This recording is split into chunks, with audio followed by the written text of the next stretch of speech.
Why, hello. This is John Huey and my co host Michael Tingley. Hello. And we are here at episode 26 of the Sober Atheist podcast. And we've been going round and round with a title on this one. And I think we finally come up with something that's it's very succinct, unlike some of our titles.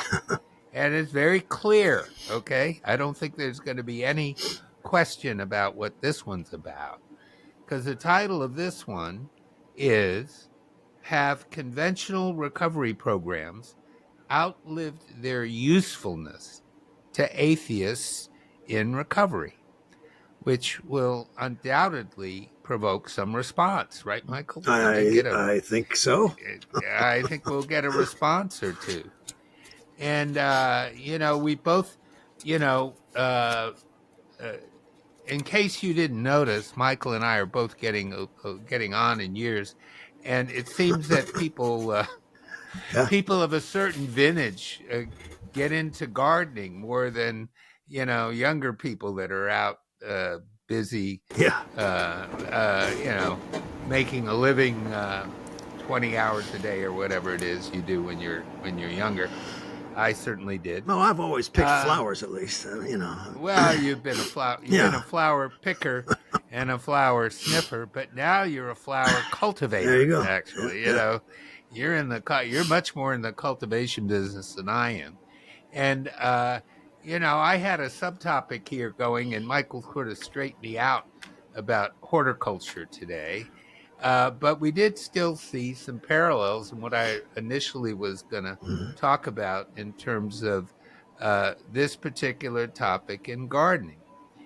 And in the garden, I think we would both agree, there's a cycle of life and death in the garden, right, Michael? There you go. A cycle of growing and flowering and, continuing. And then sometimes, particularly this summer, because of the severe weather we've had in D.C., and you were just talking about the severity of the weather there in Indiana, that I've lost some, fairly beloved blossoms this summer, despite my best efforts. Okay, and though no matter how much you want something to survive, sometimes, despite your very best efforts, that plant doesn't make it. And that's just the way it is.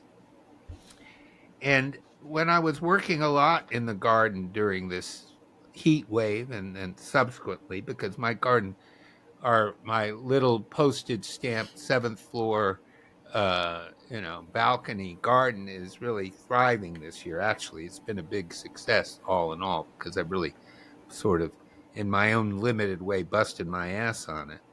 I was, sitting out there and thinking about this life cycle that I'm looking at out there. And I was drawing some parallels between that and the conventional program I started in so many, many years ago, and that Michael has a lot of experience with over quite a few years. In AA and NA, yes.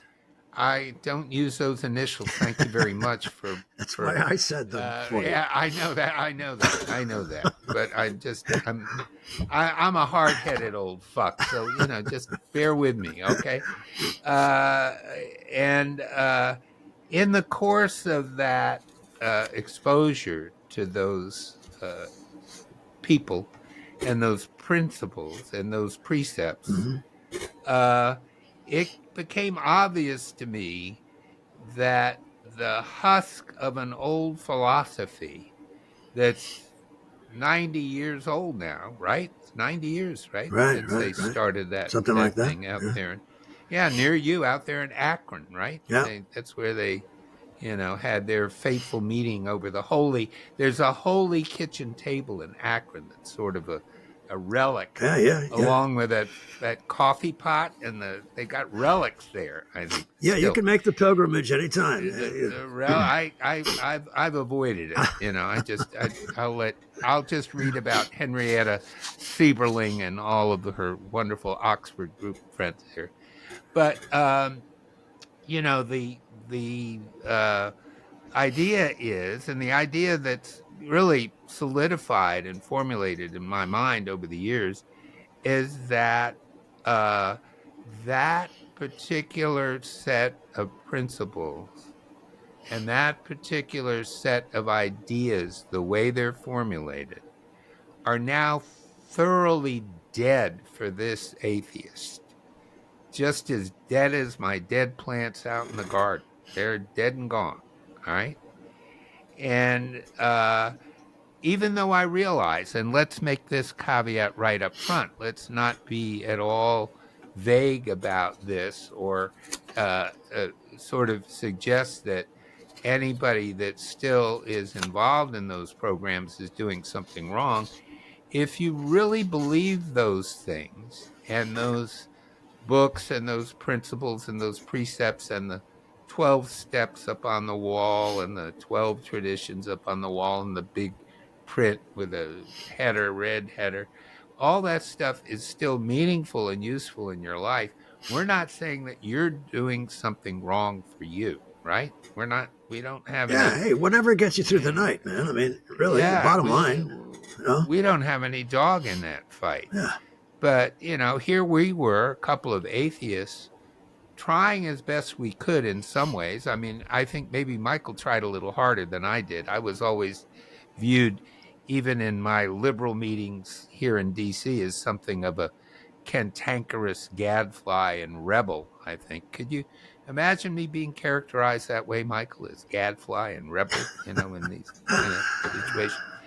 Like saying, "Hey, no God," but uh, that all of these principles and precepts and the recovery community in general has been dominated by those 12 steps and those 12 traditions, whether we like it or not. From what I've seen, the influence is so wide that even the people that have really moved far away from it, like these programs like SMART and Dharma and others, they have to come up with some sort of angle within those contexts that is somehow associated with all of those old things. Yeah, That's there's a reinterpretation of those concepts, but it's still those concepts. Yeah. I mean, even today we saw this thing, something about the spiritual life, trying to, Right. some publication, we're not going to mention, that we saw about the spiritual life, trying to drag you back into some sort of conformity with those precepts and principles, whether you like it or not.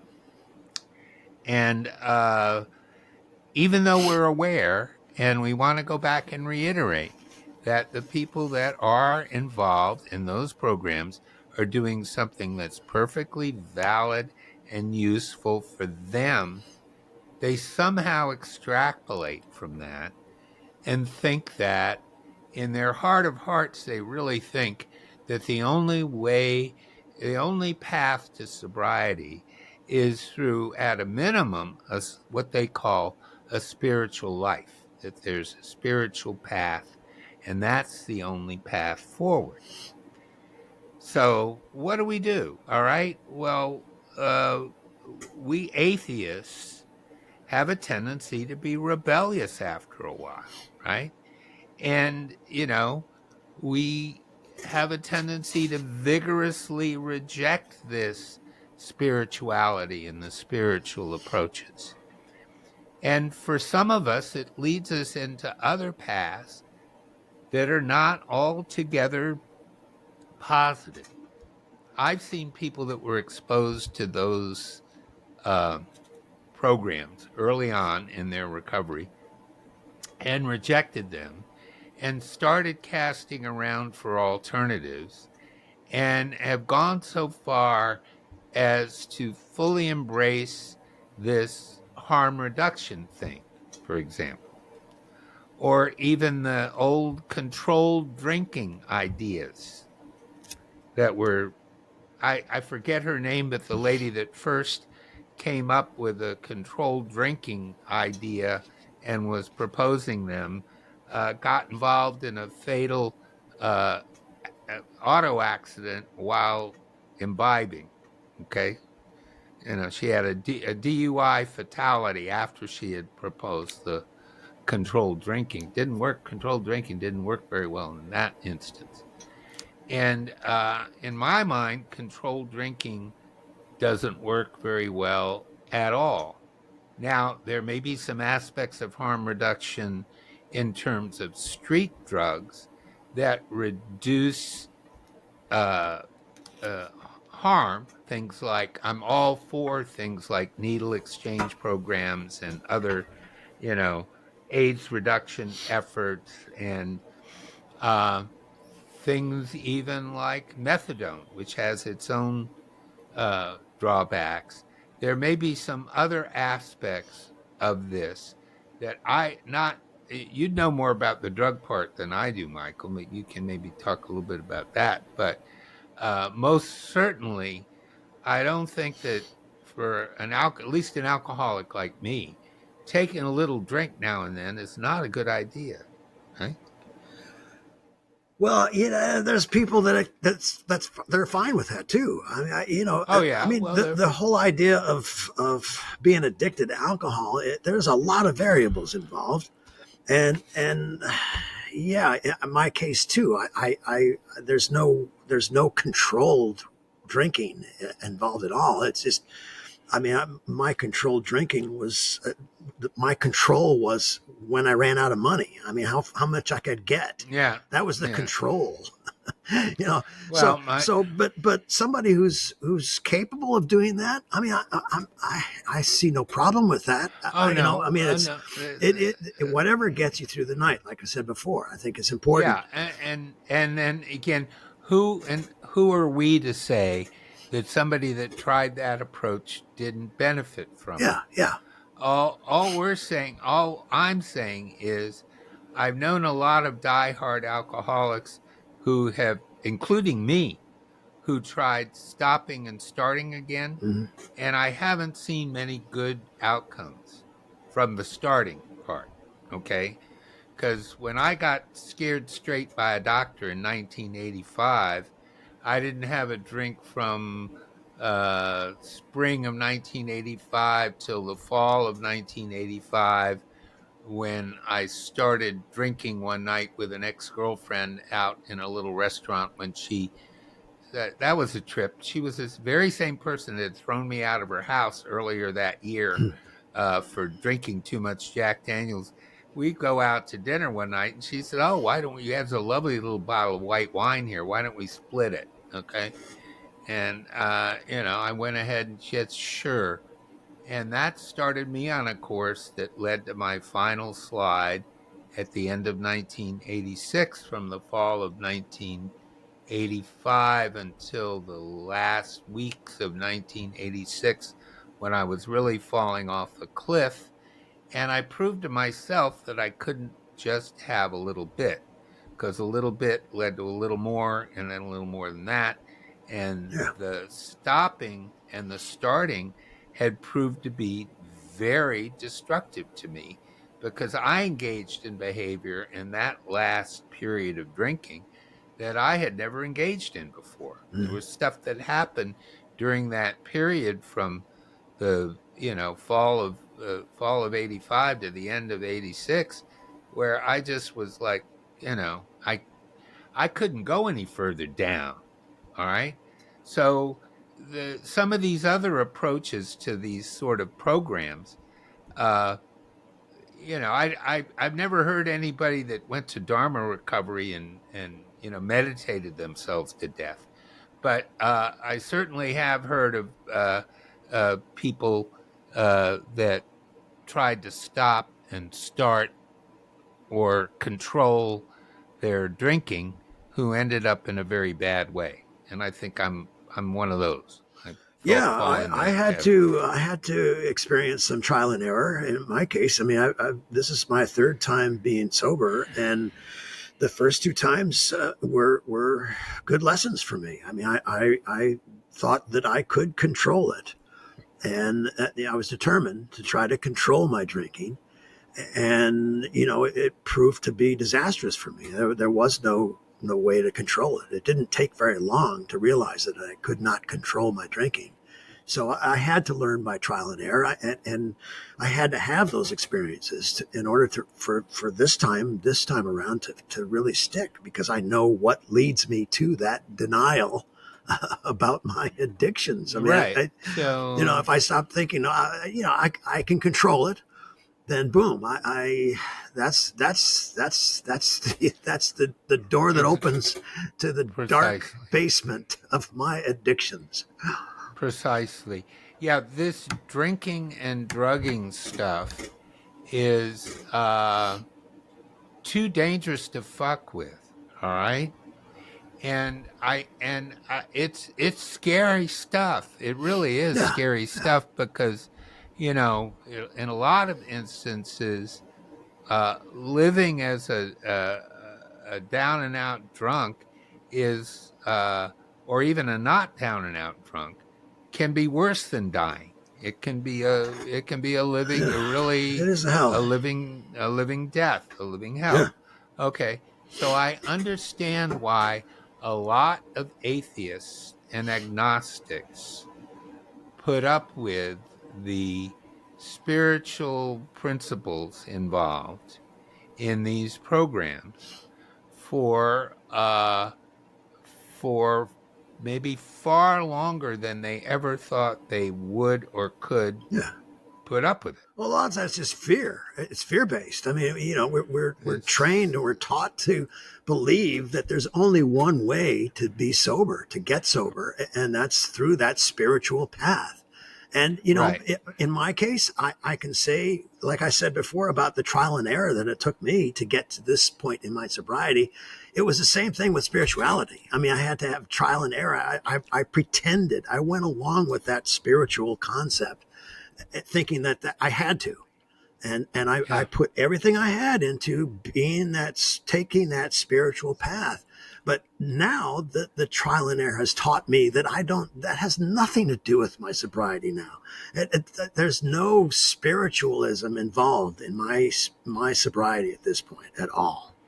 Right. Right. And let's back up again for a second because I don't want anybody to think, because there are people who are still engaged with that program that listen to us. I've heard Yeah. from people that they still are, one way or another engaged in the regular attendance at those meetings, and you know, uh, they've formed deep friendships and connections related to those meetings. And I don't want any of them to think that we're criticizing them or what they're doing.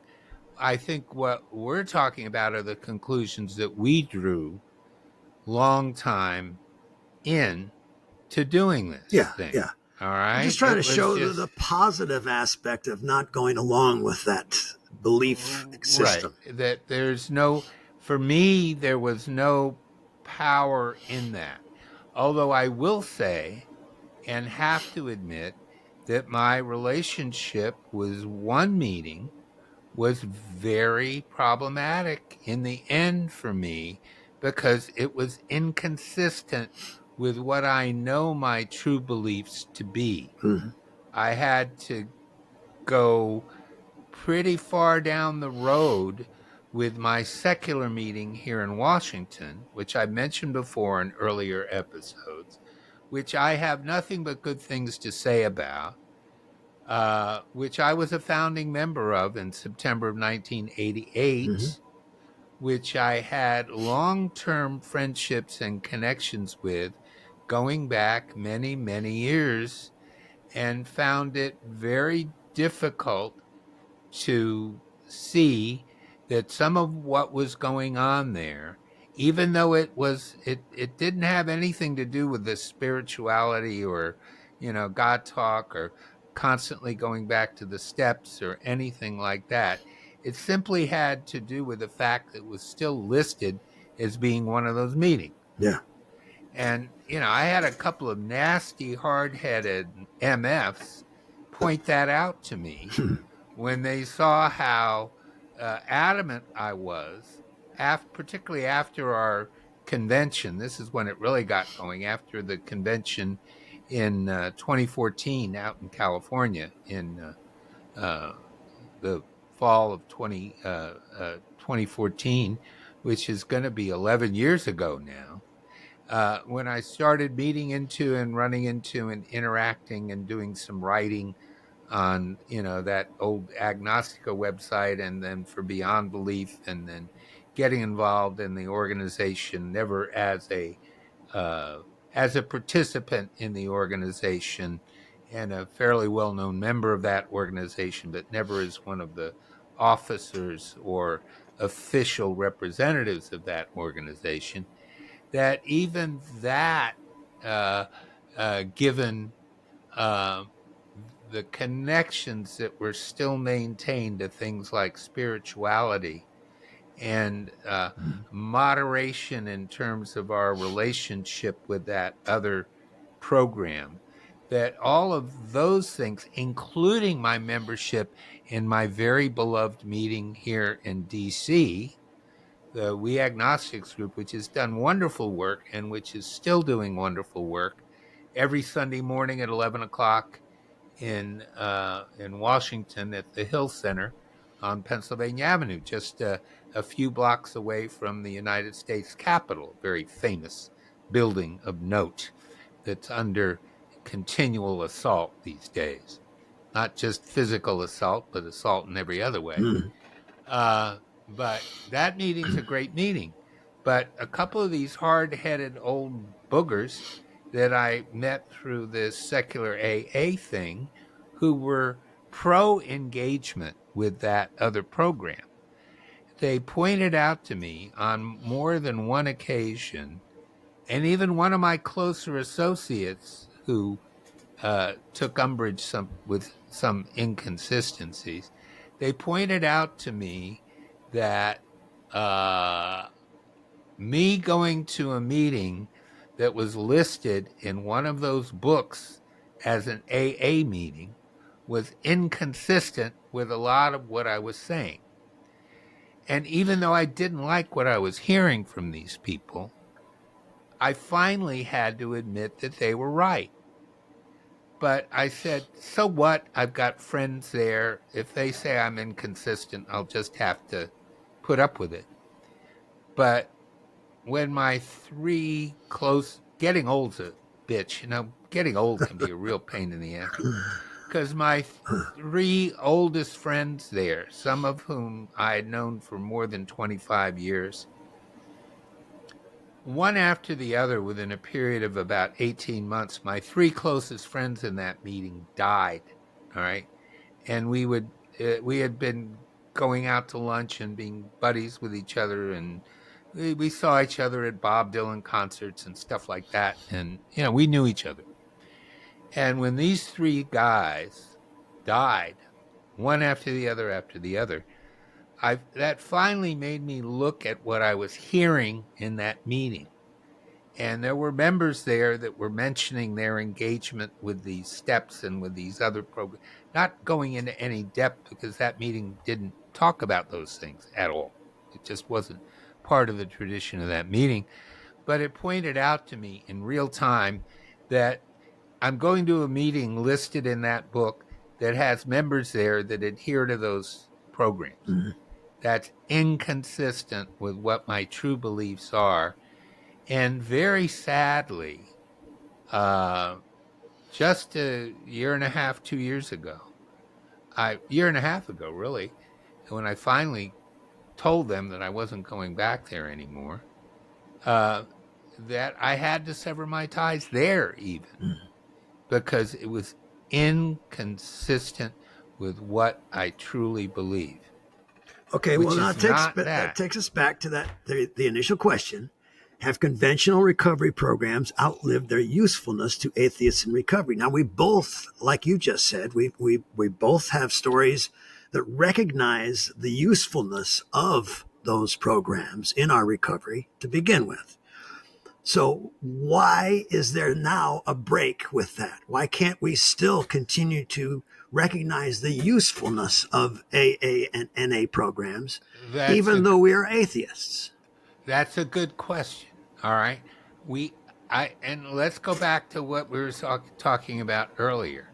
I in no way contend that those programs are not useful to people who voluntarily adhere to them in whatever way, either intimately or in a limited Yeah, which way. is what we did to Okay, the beginning of our for sobriety. Yeah, long years, I did myself, yeah. uh, and the fact that we build associations and friendships there.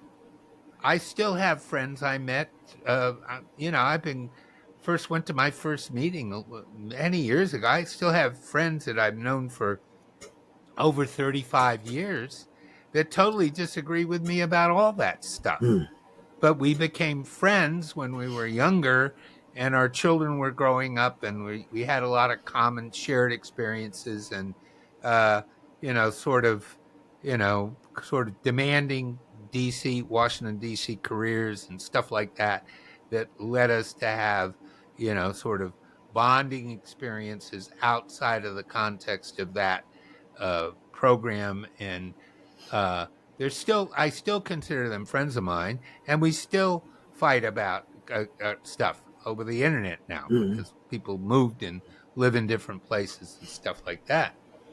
Even though I'm still a denizen of Washington, although these days I've got to worry about getting run over by a fucking Humvee, but we're not going to talk about that when mm. I'm across. An old man getting run over by a Humvee on the street downtown. I hope that doesn't happen. I got to be careful those Humvees going down. But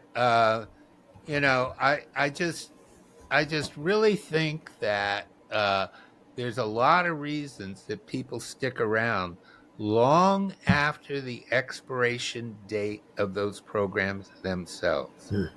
There's a lot of reasons to still stick around. And it sometimes takes other people to point out your inconsistencies of thought and behavior by continuing to be there and telling you that because of your presence there, you are identified there. When I say I'm clearly not, well, they say, why do you go there? And I finally had to the conclusion that's a pretty good fucking question. The answer is, in reality, to be honest, I don't have any reason to go there anymore. Mm. And I have to, even though it might be painful, uh, you just have to stop. Now, if my three old friends hadn't died on me, would I still be going? That's the question I could ask myself. It became far easier to leave when my three closest friends died on me. I wasn't going to see them there anymore. All right. So that was a lot of things have been easy for me in life that maybe should have been a little bit harder. But be that as it may, I had to come to the conclusion that I couldn't do that anymore. All right. Which leads to a whole other series of questions. Well, you don't like the 12 steps. You don't like the 12. You don't like, the Oxford group. You don't like the getting on your knees in Dr. Bob's kitchen. You don't like the fucking grapevine. You don't like the God word pamphlet, even though they say it's accepting of atheists and agnostics when it clearly isn't. You don't like all this shit. What are you going to do when you say, oh, fuck, secular AA gives me, I got a real headache going to those meetings at secular AA last time. There was a lot of that stuff they were talking about there. What was it? What was the big buzzword? Uh, Gosh, I'm even forgetting it now. It has to do with spiritual experiences and enhanced life. And I don't know. I, I, I can't do that stuff really anymore unless I'm going there as an alternative voice to propose other things. That I'll still do. And that I'm still doing. I think we're going to do that in September at the little gathering they have online this year. And then maybe 2 years from now in Phoenix if Yeah. we're both still able to do this. All right. Let me interject something here. Sure. You and I, we attend Zoom meetings regularly, Right. that are so-called secular or atheist recovery meetings. But the argument can be made that those are still a form of the recovery program that is popular without a lot of stuff. I recognize that essentially the Zoom meetings that you and I attend are the first and the 12th step, essentially. Our meetings referenced in the 12 steps, Michael? No, but No. the tradition that has evolved in those programs, in the traditional 12-step programs, is built around fellowship. It's built around us getting together and admitting that we need help, and admitting that Right. just Right. being together, showing up and talking about it All correct. is All correct. the essence of our recovery. I mean, it's what's keeping us Well, recovered. no, that's So, not that. but I'm saying we still are using something of the usefulness of those programs. We've No, boiled it down to what is really useful for us is the fact that we get together and we talk about recovery, and we help each other. That is some of the usefulness that we have learned from those programs. So essentially, we are still continuing that tradition of the usefulness of those programs. The usefulness of human interaction and personal association is universal. And the meaning that what I want to what I will only go to now are meetings that are not identified as being affiliated in any way with any recovery modality at all. Right? It's the affiliation we're talking about. Are these affiliations useful? Okay. There are ideas that are universal that transcend even the earliest origins of any of these recovery programs. Mm-hmm. People were talking about abstinence back in the 19th century, were they not? Right, right. There was something called the signing the pledge and the woman's Christian Yeah, sure. temperance Yeah. all that stuff. They knew that it was all, they knew that abstinence was a key. Yeah. It was just, how did you get there? My All great right. That was grandmother the wrote thing. speeches for them, in fact.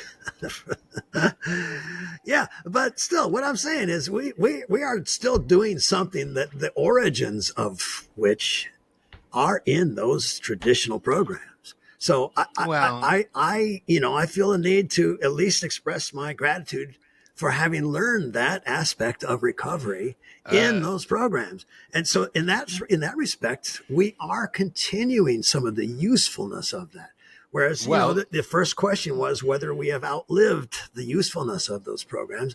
I don't think we really have, because we're still using that little bit that is useful for us. when they refer to the program, their programs, they refer to the 12 steps. Yeah.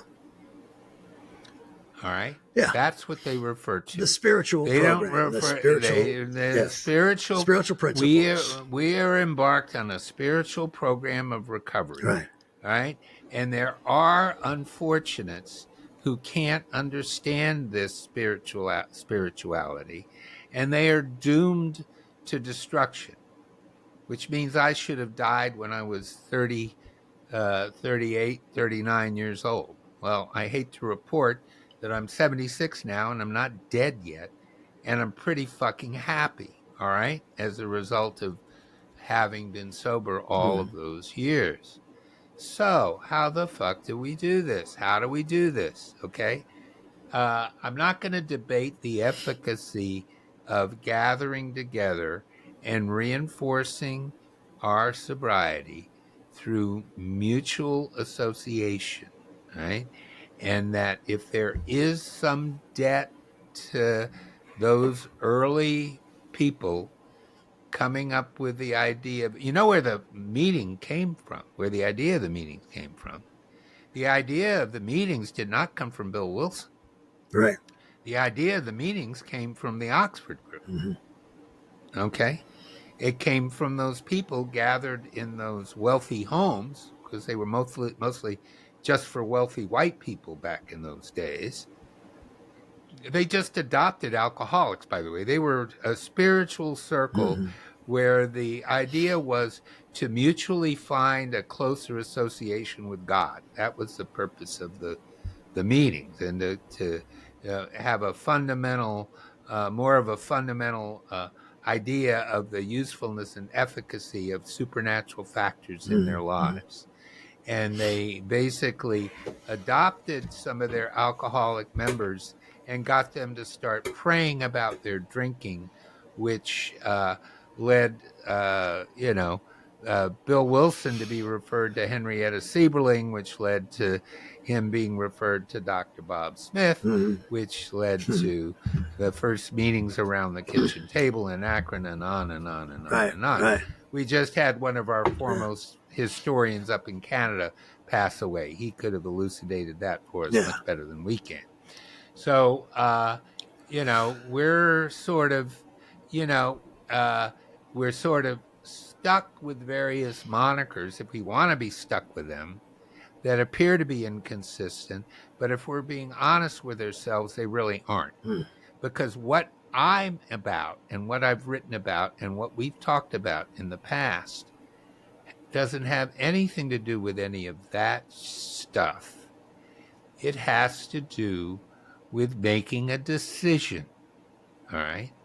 Without a decision about your drinking, where are you at the very beginning of this? If you haven't really decided, I said I knew I I had to stop.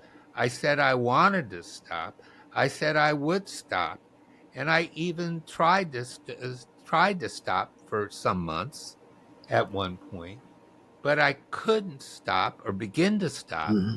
until I'd made a thorough and complete decision about the absolute necessity of me stopping. Right. And I did. All right. Yeah. And then what to do? All right. I was informed that there were groups of like minded people in terms of stopping that gathered together and talked about that process. And what did I learn there? I didn't learn anything from the shit about, and my higher power brought me to, no, none of that ever. Not one time did any of that ever mean anything to me. Yeah. But what meant something to me, which we've talked about many times before, was the before and after stories. There's a story before and the story after. Mm-hmm. All right? I understood that. That was a good idea, and that was something that did evolve from people going to those meetings over many, many years. Okay, I've got to give. I'll give you that, but it doesn't have anything to do with God, spirituality, 12 steps, 12 traditions, and on and on, and membership in a spiritual brotherhood and sisterhood that will take us to a new imperium and all this other crap.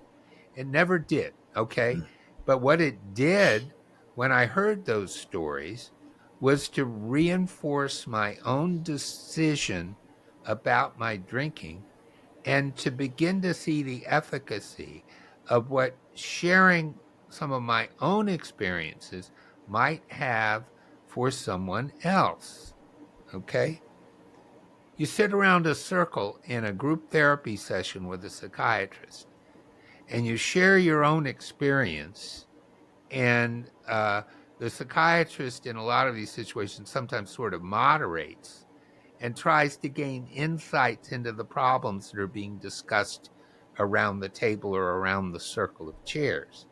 That has nothing to do with Bill Wilson or the 12 steps or Henrietta Sieberling and the Oxford group or any of that stuff.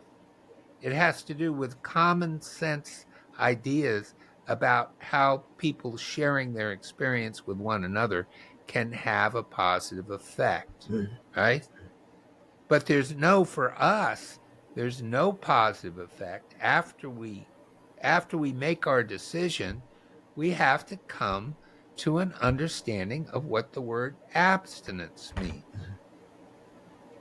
Does the definition of the word abstinence have anything to do with God or with Well, I think, spirituality? yeah, let me throw in here also that word spirituality, the way it has been used. I mean, it's become much more of a religious term, but ultimately when people are talking about spiritual, like that article that you showed me in the blah blah blah, the one you don't want Place. to name, uh, No.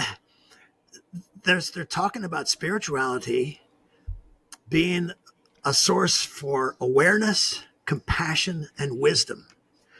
Well, why can't you just say having awareness, compassion, and wisdom? Why do you have to throw in the word spirituality? I mean, it seems to be Because kind of a crutch word to refer to, like you said, that the program and that concept that you can't be sober without spirituality. right. Well, Where really all they're really talking about is awareness, compassion, and wisdom. I mean, which you gain from abstinence. So I think that the word spirituality just shouldn't be used. Period. I mean, it's just kind of a nonsense word at this point. well, but if you say you're spiritual, and here's where we get separated out as dry, bitter old men, okay?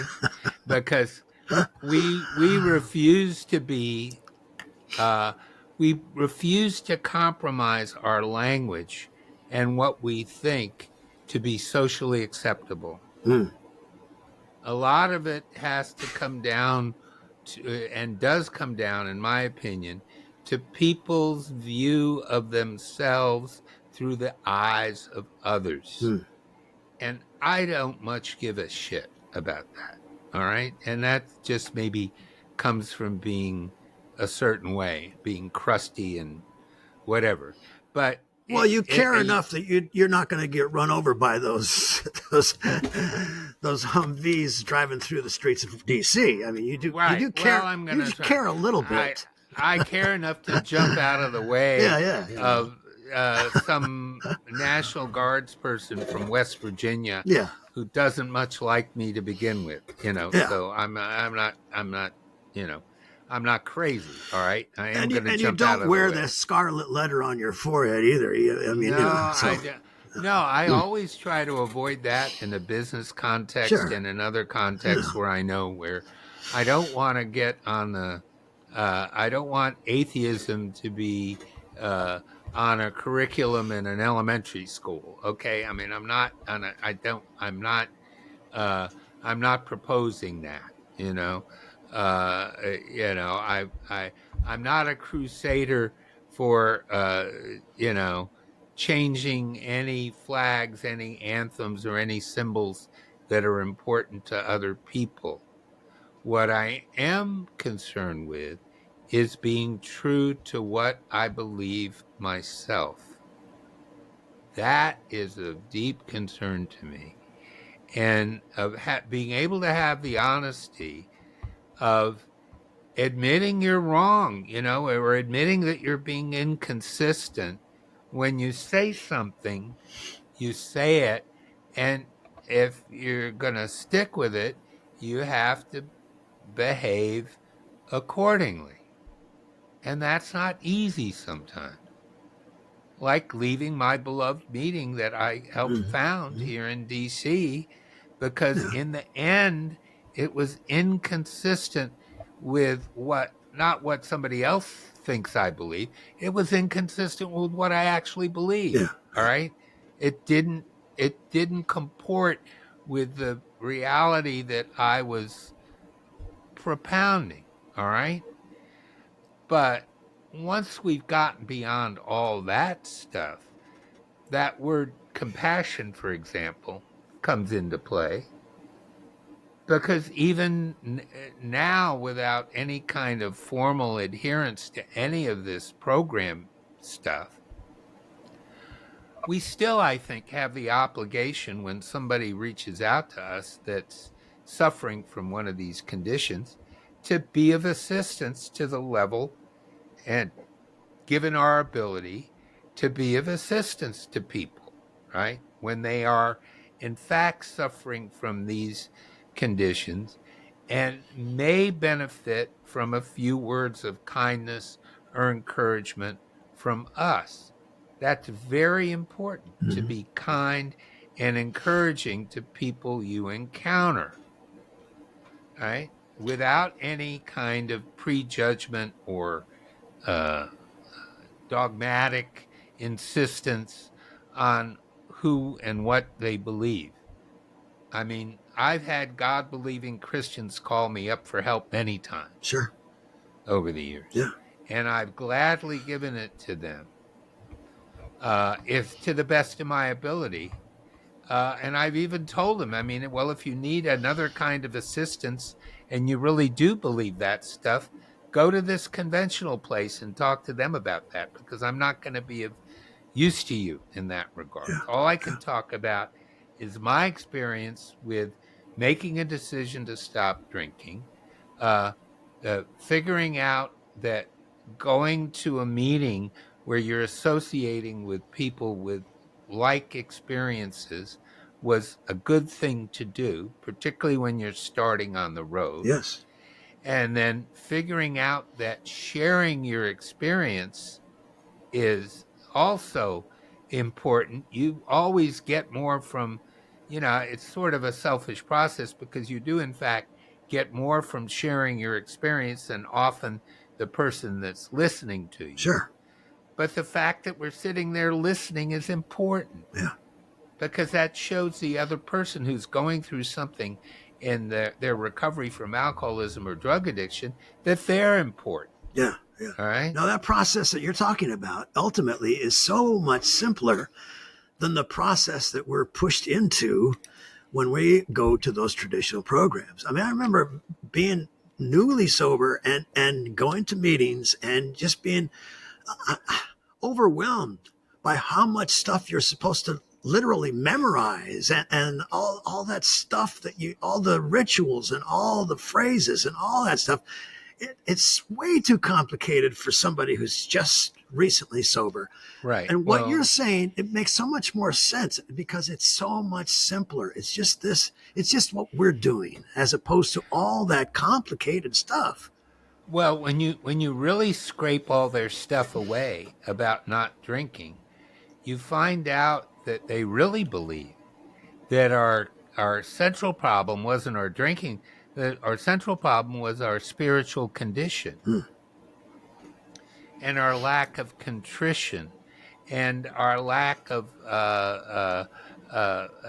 prayer and our lack of meditation and our lack of getting right sized. Oh, yeah, Yeah, yeah, yeah, becoming yeah, right yeah. sized in the world and being humble enough to take your tiny little position as Right, a right. pure, miserable alcoholic uh, into account when, Well, you know uh, what the irony though is all the old timers that I knew who were sober a long time, what did they always say?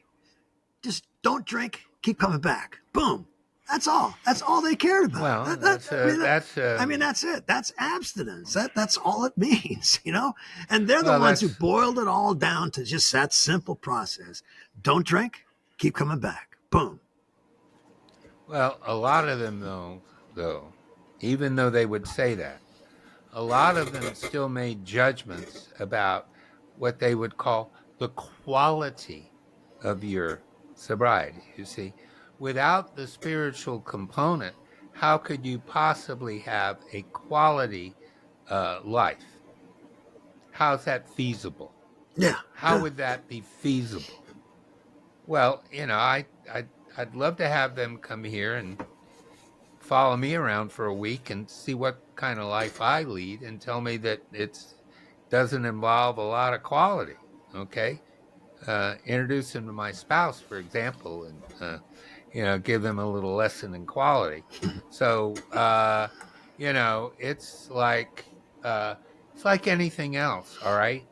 We just have we just got to the point where we became honest enough to be who we really are in the end, finally. Okay. In across the board. I was always honest about my discontent with this spiritual stuff when I was going to those meetings. I was notorious here. Actually, I'm in somebody's book that my moniker in his book is Godless John. He talks about it's an autobiographical, very good autobiography, and he talks about how I was of assistance to him in many ways. And my moniker throughout the book is Godless John, without any further, Yeah, when the reality description. is you could, in fact, be the Messiah in disguise. So, No, I could not be the Messiah in disguise. you never know, I wish John. I could be. I wish I could Yeah. be the Messiah. I wish I could be the Messiah for myself. If I'm a Messiah for anything, it's on this abstinence thing, all right? Which there are a lot of people out there in society that don't believe in abstinence anymore, okay? Abstinence is widely criticized throughout the addiction and recovery community now. Have you seen those No, things? no. What do you mean? How? How? Widely How is that? criticized. Abstinence only gets in the. This is a harm reduction community. Oh, yeah. Abstinence only positions get in the way of harm reduction Mm. approaches that they say are proven to save lives. And therefore, an abstinence only position is harmful to many people, which to me makes no sense at all. Yeah, But that to used to be them, the excuse for continuing everything except alcohol. I was the first rehab I went to. They gave us a pack of cigarettes every day. I mean, because they believe that. No, you've got to do one thing at a time, as opposed to just being abstinent of all the drugs and alcohol in your system. Hey, you just do one, and then we'll go to the next one. It's the same idea. It's just it doesn't make well, sense. but then again, as we were talking about earlier, if this harm reduction thing does work for people, who am I to say? All right. I mean, I think giving someone who's an intravenous drug user a clean needle is a good thing.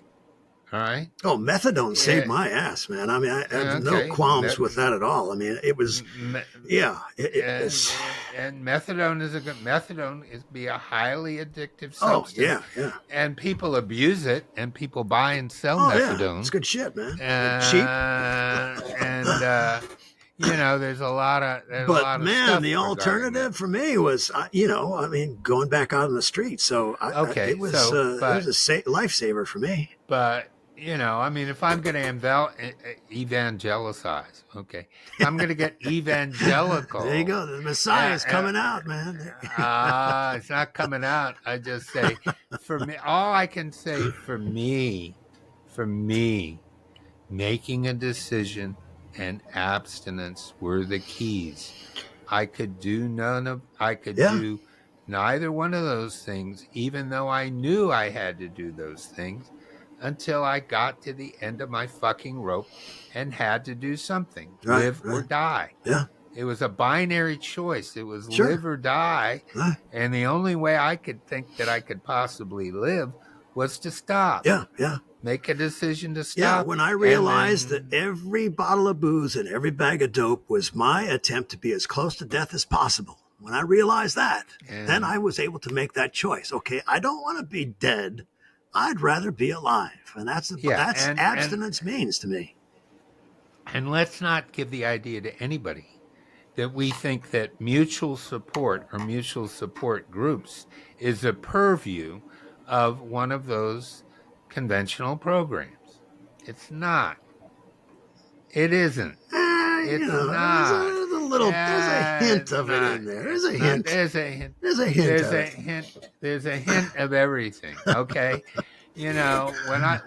when someone pours themselves a stiff drink, I can smell it. Right, and I know what it is. I can And smell it just by you saying that. Jeez, I've got a lizard memory of yeah. it, Oof. but that doesn't mean I do it. Okay, there's a hint of a lot of things Yeah, in a yeah, lot of things. yeah, Okay, but what a recovery meeting isn't is a religious gathering. yeah. There you go. Okay, That is the it's bottom line. not a religious Yeah. gathering. It's not a spiritual drum circle. If you want a drum circle, go to a drum Oh circle. yeah. If you want a meditation group, by all means go to meditation group. I know a number of atheists that say they benefit from No, I meditation. do. I know I do. numbers of Yeah. atheists that benefit from yoga. Okay, Yeah. but your yoga mat is not a recovery thing. It's not a Okay, religion. and it's not a religion. Yeah. And if you can center yourself by breathing in a certain way to reduce tension and pain Mm. and to become more in touch with yourself. Yeah, I don't want to, don't get, no word. Don't go there. I need to hear. Do all the breathing you want. If you can do those things, please do them. Okay. But don't tell me that it's the purview of some religious functionary somewhere that is spiritually centered, because the key to those other groups is this phrase: we were willing to grow along spiritual Mm. lines. Have you heard that phrase before? Yeah, and Okay. it means way too many things to make any sense at all. Really, I mean, We were willing to it's go. way Well, too ambiguous, no, and well, it's I can definitively yeah, say that I am not willing to grow along spiritual lines. Period. It's never even entered my mind to grow along spiritual lines.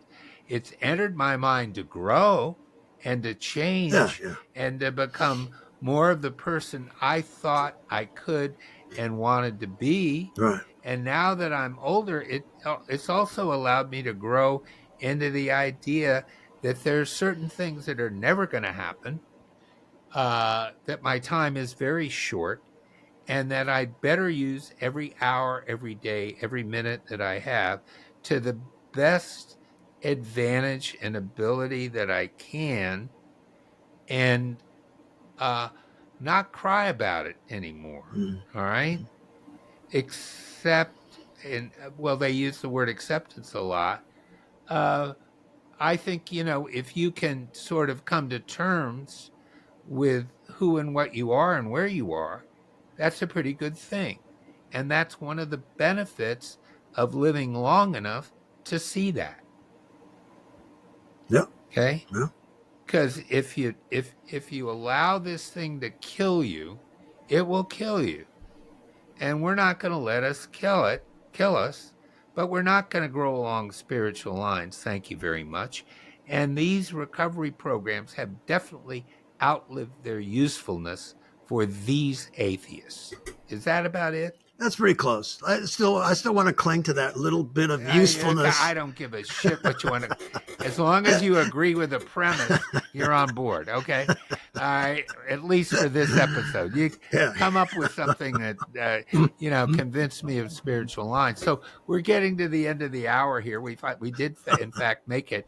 For those that are watching us on YouTube, you'll see that we're wearing these cans. Oh yeah. And we're doing some We're pros now. Experiment. No, we're not pros. We're just doing some experiments with audio, and we're going to see where we go. And I'm exploring my obsession with high-end audio gear, which is one of my problems, I guess. But there's hope for you, John. There's hope. Yeah, my bank account going to zero is the only hope for that one. So. So let's go about our business. Get back to the gardening. I've got some. Yep. Oh, it's getting time for me to take a look out there, see what's going on with those guys, and we can just see where this takes us in the end.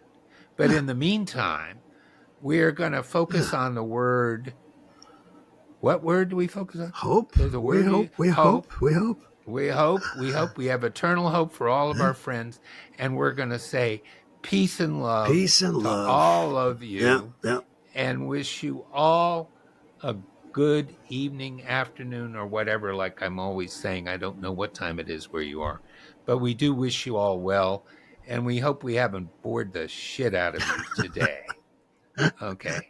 Which I was, well, we'll see. Different people, different strokes for different Yeah, folks, right, yeah, Michael? yeah. Okay. All right. We'll say goodbye now. Peace and love. Take care. Peace and love.